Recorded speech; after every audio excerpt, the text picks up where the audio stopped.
Hello, welcome to Sunday night's Hotline Live with Record Sport. My name is Daniel Cole. I'm delighted to be joined all the way from Rugby Park by the one and only Michael Gannon. Mick, that was hard work, wasn't it? Good evening. Now that was worth waiting all weekend for, wasn't it? For a 5:30 kickoff on the Sunday. It Yeah, wasn't listen, glamorous.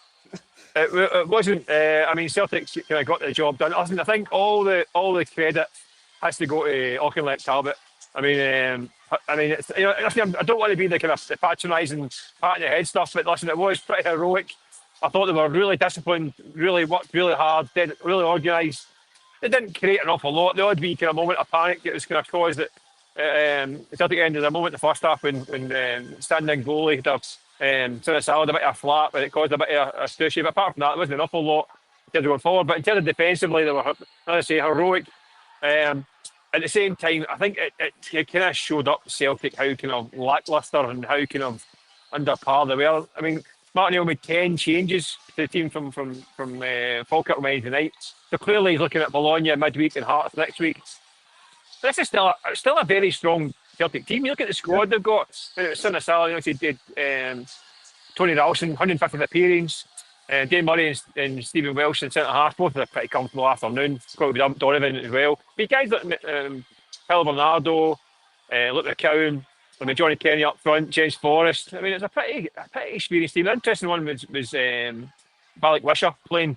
As Martin kind of hinted, he played at number 10. I just written there now. He played number 10, but his performance was probably no more than a kind of 6. If you're being generous, I thought he was okay at times. He had a big chance in the first half. He'll play big chances, didn't he? The first half one, he's got to put the back of the net. I mean, his ball's cut back to him. I think it was Ralston cut it back in his path. He's about 10, 11, 12 yards out, and he's got a goal at his mercy, and he thumped it over the bar. That was a big moment for him, really. Also, the time when Celtic hadn't really created much, really. It was all a bit kind of slow and kind of turgid, and that was a big chance to get the opener. Didn't come. The eventually did come after about 30 odd minutes, 33 minutes. Johnny Kenny got it, nipping it near post, his 6th goal of the season. But it's the kind of day to Johnny Kenny, you think, I'm going to go and myself a hat trick, going to go and banging a few goals. But you remember, you're playing a team of part-timers from the junior leagues. I say they got all the credit, by the way. I'm saying they were outstanding. But it said they've got to do more than that, really. Just a bit like, I mean, too many guys who, this was a big chance for them today to go and take a claim, and I think there were a lot of them feeling though they didn't really. Thought James Forrest was all right. Luke McCowan was all right, but guys like Phil Bernardo, not enough really. I mean, the rest, I mean, I say Johnny Kenny, not enough of a presence up front, really. The goal chopped off in the second half as well for offside, and he hit the bar. So he's reliable enough, but it's a kind of day that he should be thinking, I'm going to go and stick a few balls in the back of the net here. But then again, the supply wasn't particularly great either. Yeah. So you got to say that, but it was it was just a bit, I mean, lacklustre from Celtic, wasn't it? No, I can't disagree. You mentioned Balak Wisher there, who he just looks so devoid of confidence. He just he doesn't seem to have a lot of pace. He doesn't seem to have brilliant creativity. I don't really know what he is, Balak Wisher. Yeah, and this is his first start for Celtic since here, back in September against Kilmarnock. Oh, of course. When he got hooked and Celtic scored in the kind of last minute, a penalty kick in the last minute. But he's not started many games, so you've got to say, right, okay, he's not started many games, but you've got to ask the question, why has he not started many games? Celtic been crying out for that creativity at times, and he's not been called on. So therefore, and this, by the way, it's not just, I mean, Brendan Rodgers didn't call on him, Wilfred Nancy didn't use him, and then Martin Hill didn't play a single minute under Martin Hill first time round. This is the first time he's got a look in second time round. So there's 3 managers that have looked at him and not really fancied him in training. So what is it? Is it an attitude thing? Is it an ability thing? I mean, the question is, what is going on? It's a guy who Celtic chased for about a year, spent good money on, and it's looking like money down the drain at the moment. I mean, I think he's not played enough a lot, so you've got to cut him some slack today. I guess with a packed defence, it's not exactly, if you're playing number 10, it's not an easy job to play against a wall of players. We know that. But you're looking for moments of quality from him, and I didn't quite see enough. There was the odd wee bit that you think there might be something there, but not quite enough. You think he's got to go back and train and really got to bust a gut and prove that he's he's worth a place or worth a future at Celtic. It's been there since August and not done an awful lot so far. And it still looks like a long way back, doesn't it? It certainly does. This overall performance, Mick, will just hammer home that Celtic. We've been saying it for weeks. They need recruitments. They need strikers. Yeah, it does. Nothing doesn't tell you anything new. But listen, you've got to take it. You've also got to take it in isolation. It's a cup tie, and they've got through. And these games, you can play against lower league teams and even non-league teams sometimes, and it's a bit of a kind of scuffy scraping your way through kind of job. That's actually we talked about this. This reminded me a wee bit of remember the game under Rory Dyler against East Kilbride when they scraped through 2-0. And I'm trying to remember who was it that got on the score sheet. It was Colin Kazim Richards. Big Z. He got on the score sheet that day. A rare Big Z goal during his ill-fated time at Celtic. And this was quite a similar type kind of game. It did make you think though that if it was a Beechwood, would it be a different kettle of fish? I mean, obviously the pitch here. Although I think Beach was quite a big part right enough. But just the fact that they kind of a small ground and the fans right on top of them, it might have been a different ball game. I think the fact that it was here made it slightly easier for Celtic, but it was a kind of a going through the motions type game. And Celtic don't need going through the motions right now. They need a spark. They need something to get going. I mean, they get out of jail at Falkirk midweek. They've got some big games ahead. I know these big games are probably in the back of their mind. But at this point in time, Celtic could do with something to give folk a bit of a spark, really. I mean, the supporters weren't too particularly impressed by the display either. I mean, there was the kind of usual kind of anti-board chants that I've been hearing on a weekly basis. The new chant today was it's quite amusing. It was sign a player. They were singing sign a player, which seems like quite a kind of low bar of expectations. Sign a player. Anyone. This is where Celtic are right now. They're kind of signing a player would be a step forward, wouldn't it, for them? Well, look, I mean, I get I'm putting you in the spot. Is there any whispers or anything? Is there anything? I mean, Callum Wilson, we talked about last week. He obviously scored the winner for West Ham yesterday. You can probably imagine he's not going to be on his way anytime soon now. No, but I said that last week. I mean, I know Martin was saying that that's the first he'd heard about stuff. But listen, from what I can gather, Celtic did. He was spoken to. It was told. Martin was told about him or informed about him, and there was some tentative looks behind the scenes, but very tentative because the money and his other options are to make it a move that's not going to happen. So that's not that. It was never really a realistic one. A hopeful one, but not a realistic one.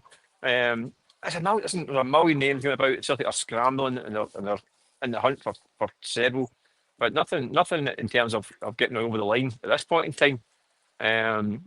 And they're going to need to get a move on because, like I say, Bologna's going to be too soon anyway. So you're looking at Hearts next week, and Celtic going to the Hearts game without any new faces in that team. But even if they do, they're going to. They're Celtic away this week. They've got away Wednesday to Italy, so there's not going to be many training sessions to get into the team and get organised. So maybe one session when they get back. So it's going to be difficult to go to Tynecastle as a new signing. So it's a big week for Celtic this week because they've got a big European game, which I think the European game is a bit of a free hit, to be perfectly honest with you. I mean, I don't know what you think, but if you're Martin O'Neill, I'd probably take this team to Bologna. And I think you've almost got to write off Europe this year. I think you might be right, Mick, to be honest, because that game a week today is monumental in the title race. It's huge. Well, it's all about the Hearts game. I mean, Bologna would be a free hit. Even during good times, I think it's anything you get from that game with a bonus. And then they can still if they can win against Utrecht, they can still progress. I don't even think progression is that important this season. I mean, it's funny actually because this whole kind of situation around the club with the fans and all that stuff all started with a European game because Celtic fans were fuming. The club didn't show enough ambition to get into that Champions League and make an impact in Europe. Whereas now, because of the mess that was caused in the back of all that period, that Europe now actually is down the pecking order. So Celtic fans have been upset at the lack of ambition in Europe. Now have to forget about Europe because Europe's now a hindrance because they've got too much to deal with on the home front. I mean, they've got Hearts at the weekend, the big games coming thick and fast at home, and I think Europa League is actually now almost secondary importance, which it's kind of sad to say it because a team like Celtic should be targeting a run at the Europa League, but they're not equipped for it. They're barely equipped to cope with the title running. So again, listen, I still can go and get 3 or 4 new faces and get a win against Utrecht, and then make a different ball game in 6 weeks. But they look that way this moment in time. I don't think so. I think they've got a job in their hands to get back in this title race. I completely agree. And just for everyone in the comments asking about the draw's about to kick off. We'll keep you updated with the draw as it happens. And just before I let you go, Mick, it's fair to say that Martin O'Neill, how would you characterise how Martin O'Neill will take that today? Will he be worried? Will he be angry? It's fair to say if they play like that next week, they're going to get beat. Yeah, if they play the way they played on Wednesday night against Falkirk, they'll get beat as well. I think he'll be talking down the stairs any minute now. So we'll find out what he's got to think. I imagine he'll be saying, listen, we gave some guys opportunities and didn't really take them. We got through, that's the main thing. Apart from that, it's forget it and move on. I think that's what will be this one. Because it's a game that will live long in the memory for Auchinleck Talbot fans. But it'll be like in 10 years' time, like me saying, remember that East Kilbride game? Well, that's right. It'll be forgotten about by tomorrow morning. For Celtic fans, that's just the nature of the gap between the clubs and the game. But yeah, Neil doesn't need to be told. Doesn't need to be told what this team is lacking and what it needs.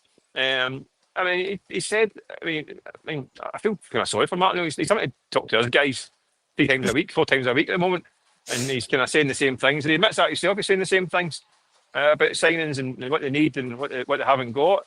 So it's not his job right now. I mean, I know he's taken a lot on board in terms of. Sorry, a second, I'm getting shifted a bit. I'm still here. Still here. Getting bodied at the box there. But no, he knows exactly what he needs, and he's been saying it. He's been saying things that are sounding very familiar to what Brendan Rodgers said back in August as well. Aye. And look what happened to him. He got nuked for saying that kind of stuff. But Neil's been quite honest about it. I think he is. Listen, there's no point. We know what Celtic need. They know what they're lacking. They need players in the front areas for a start. Because at the moment I thought Sebastian Tinecki scored a very good goal, a second goal. It's a wee bit harsh on Talbot at the end. It was a really good finish. Probably do him a bit of good. Stick one in the top corner. Just before we let you go, Mick, we've got some breaking news with the Scottish Cup draw. It popped up in your screen there. Celtic are at home to Dundee in the next round of the Cup. Yeah, it's still going on, so we don't have the full draw yet. But Celtic at home to Dundee, Aberdeen versus Motherwell, Airdrie St Mirren, Dundee United versus the Spartans, Dunfermline versus Kelty, Steny versus Falkirk, Rangers are at home to Stranraer or Queen's Park. They play. Dundee at home for Celtic, a tough tie. I mean, it's a pretty much a tie. I think Dundee are coming to a good bit of form. Aye, they have. Of late, great result yesterday. Stephen Presley's going to turn that around, and so that's a tricky one. But they're not. But listen, the way Celtic are kind of performing this season, and they're all tricky. There's no easy games, I don't think you'd be putting your mortgage on Celtic any given week. But listen, Martin Neil again, he's still unbeaten. He gets the job done.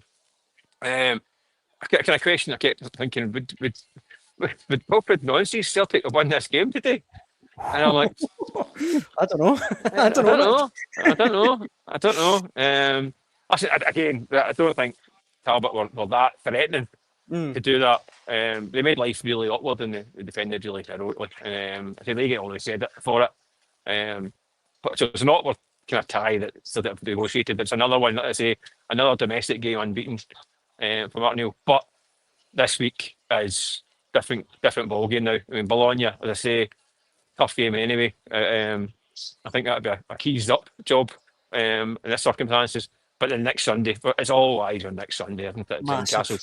That's the big one. I mean, Hearts. I mean, again, I thought nearly also the cup was a big blow for them.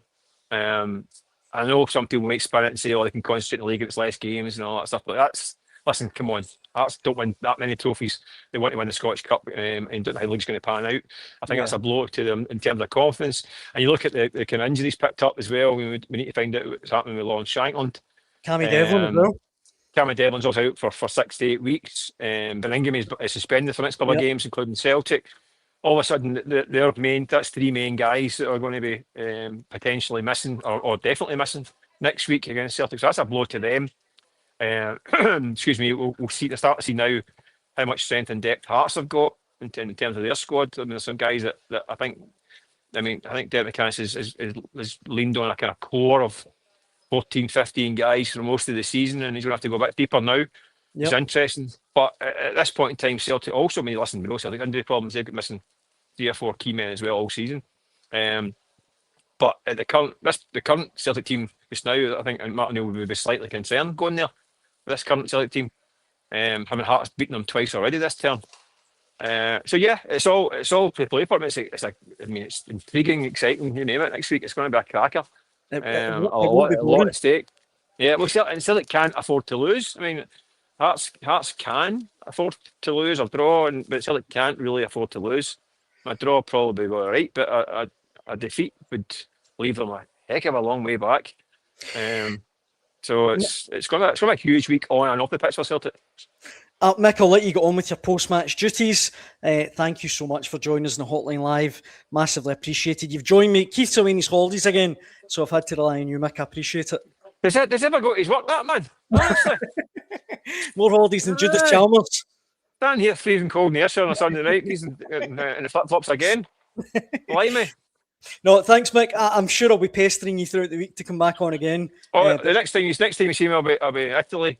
I'm going to Bologna, nice one. which is going to be a land of famous for its cuisine. It's going to be a major threat to my fat club. Remember, so it's going to be a setback this week. Stay strong, Mick. Stay strong. It's going to be a setback this week. I think I'm sensing danger. This is a free hit for me. Well, I hope that all goes okay. And as I say, for now, Mick, thank you so much for joining me. No worries. Catch you all later on. Bye. Mick. And as you can see, I'm here on my lonesome here on the Hotline Live. Keith Jackson will be back tomorrow. I actually caught up with Record Sports' Andy Newport earlier on today to talk about Rangers' win over Annan Athletic and their new signings. And I think we can hear what he had to say. Joined on the Hotline Live now by the one and only Andy Newport. Andy, look, Rangers were expected to beat Annan and beat them comfortably, but new signings unveiled. It feels like the whole mood around Ibrox has been transformed in such a short space of time. Yeah, I mean, obviously the results have picked up substantially under Danny Rowe. I think there was always an appreciation that this squad was going to need some proper reinforcements if it was to properly go the distance. And the sight of 3 players coming in this week has lifted the Rangers supporters, no doubt, and I think they now really believe that not only are the team serious, but the club are serious about going all the way and potentially, pushing for silverware this season. The club has spent a huge amount of money in the summer, £38 million. So to see them go again in January, which we know is such a difficult market to shop in, to start sanctioning, big money fees again, I think underlines just the seriousness of their intent, the fact that they now, I think, really do believe that there is something there for them to chase after. And they must look at this and think, look, Celtic don't have the problems to seek. We know Hearts aren't used to being in the driving seat in the title race. They must look at this and think it's there for the taking, really. Yeah, I mean, as I say, I still think they're probably maybe 2, maybe 3 players short of being really confident about this. I think right now I still think it's too close to call. I think the interesting thing now is Hearts suspensions, injuries starting to pile up. Obviously, Cammy Devlin out for 8 weeks. Just listening to Derek McInnes speak after last night's game there against Falkirk, uncertain about Lawrence Shankland. Celtic still really to make their move in the transfer window. So it's definitely there for Rangers. So I think they probably need another goal scorer. I think, in fact, they definitely need another goal scorer. Skov Olsen coming in should help in that front. But I think they need, obviously, he plays more at the right-hand side. I think they need somebody that will play through the middle and be the target man. And I think, obviously, Danny Rowe spoke about maybe bringing another central midfielder. Obviously, Tochi Chukwuani's come in, but with Connor Barron being out for 2-3 months, I think they'd like another body in there.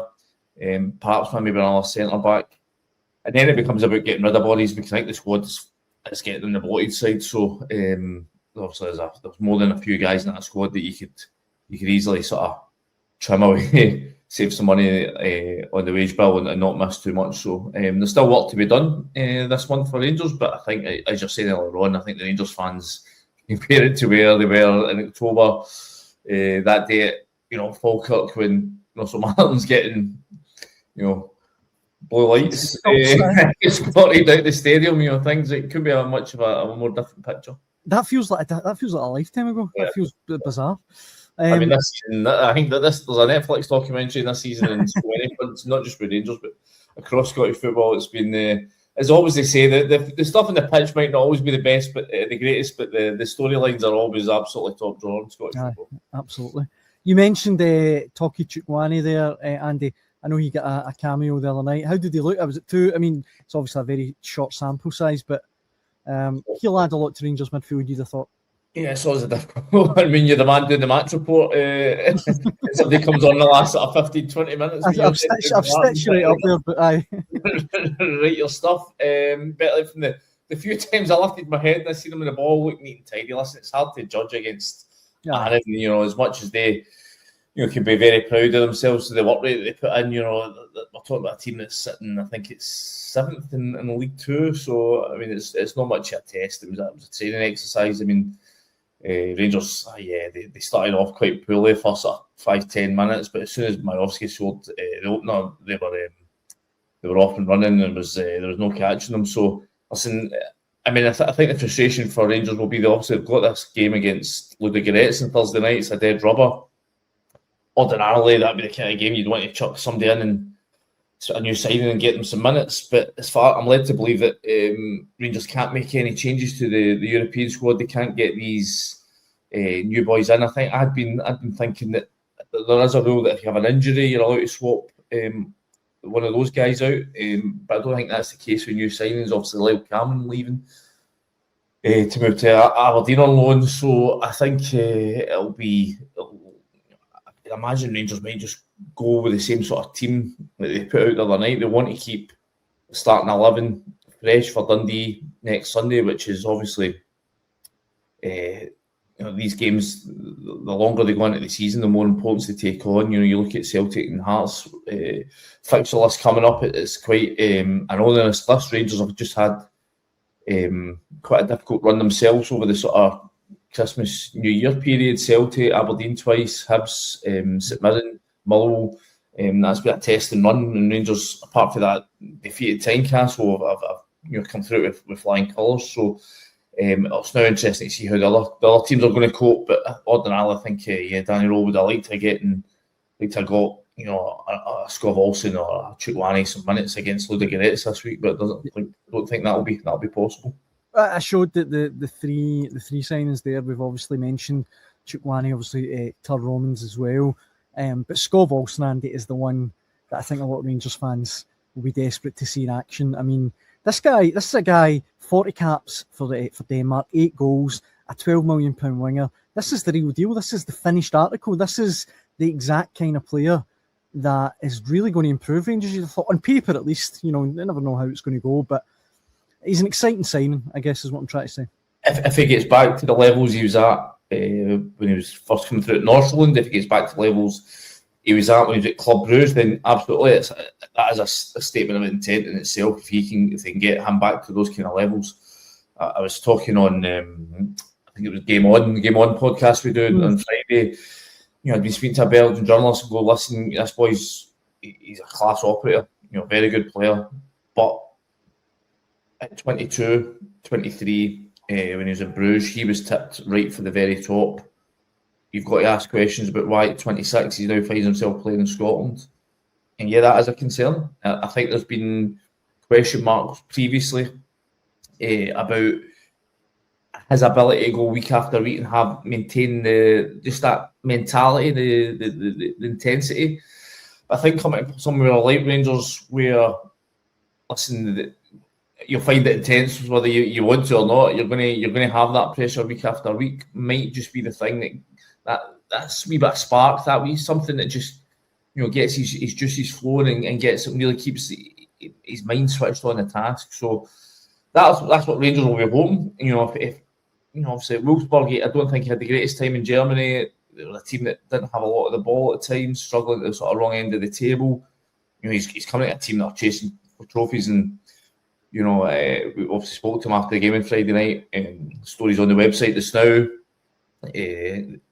He spoke about, you know, he's come here to win prizes. That was the big appeal. He's come here to play for a team that's going to challenge for trophies. So I think, you know, Rangers fans can be enthused by that.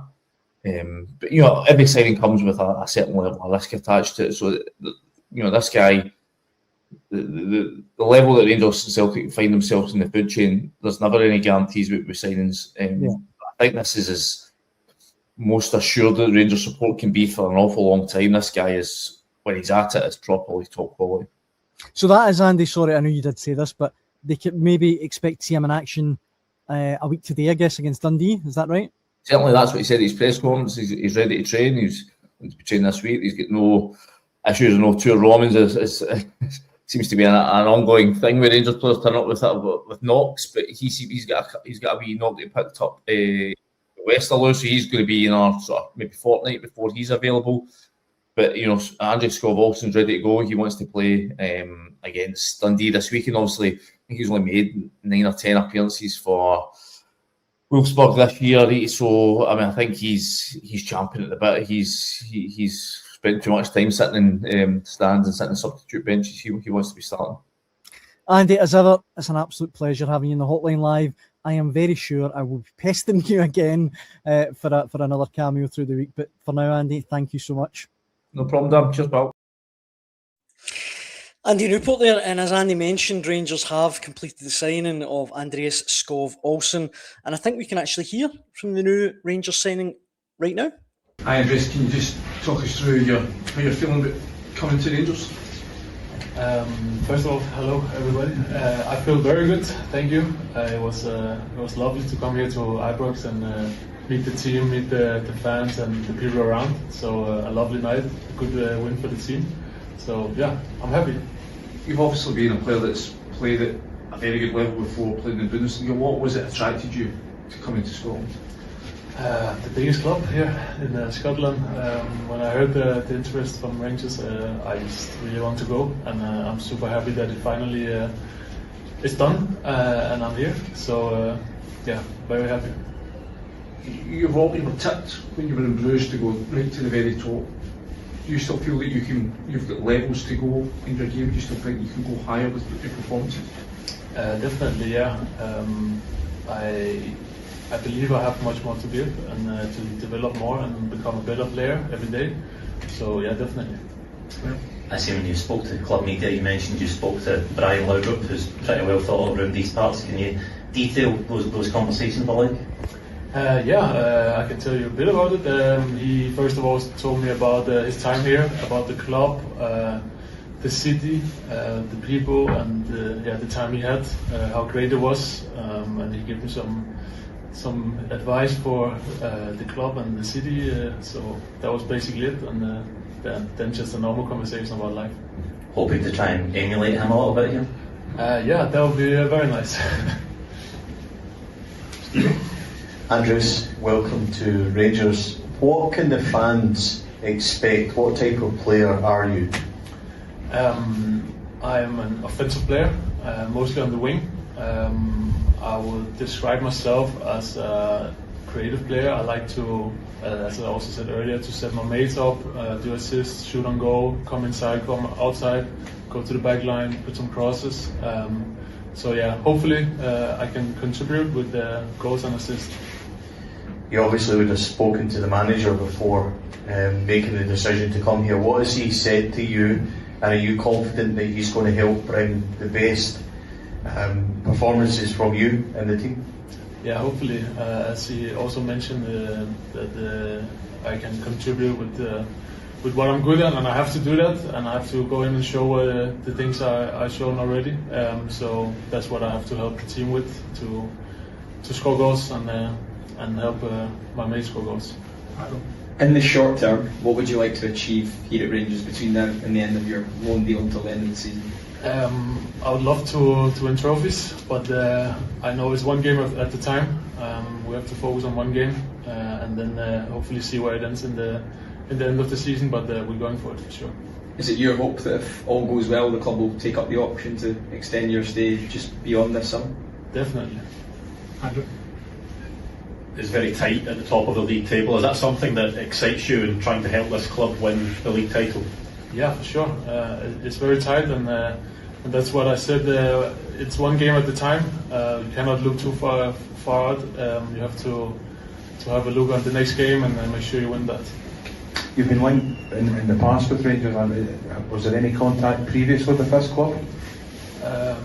Yeah, they've been before, some years ago. So I'm so happy I'm finally here, and I can't wait to start. And in terms of you're fit, you're ready to go, you'll be available straight away? Yeah, I'm looking forward to have my first training with the team. Specifically, what has the manager said to you in terms of what he expects? Because fans are really excited by this signing, some regarding it as a statement signing by the club and the kind of player that can help them win the title.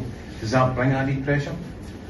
Of course, but it's not nice to play football if there's no pressure, and that's also what comes with playing for Rangers, is the huge pressure there is, and it's just lovely to I can't wait to feel it and to hopefully perform under.